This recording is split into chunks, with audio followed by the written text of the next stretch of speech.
ریاض العلوم academy کے کمسین طالب علم عدیل رضا کو بہترین کارکردگی دکھانے پر حضرت علامہ ریاض احمد صدیقی کی جانب سے انعامات سے نوازا گیا۔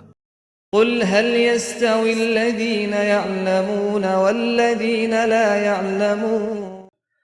عدیل رضا نے اپنی دینی تعلیم کا آغاز ریاض العلوم اکیڈمی سے کیا۔ اس وقت عدیل رضا 21ویں پارے پر سبق سنا رہے ہیں۔ ناظرۃ القرآن کے ساتھ ساتھ عدیل رضا نے نماز کا مختصر طریقہ مع 40 مسنون دعائیں، اسلام کی بنیادی باتیں حصہ اول اور دوم مکمل کتابیں یاد کیں۔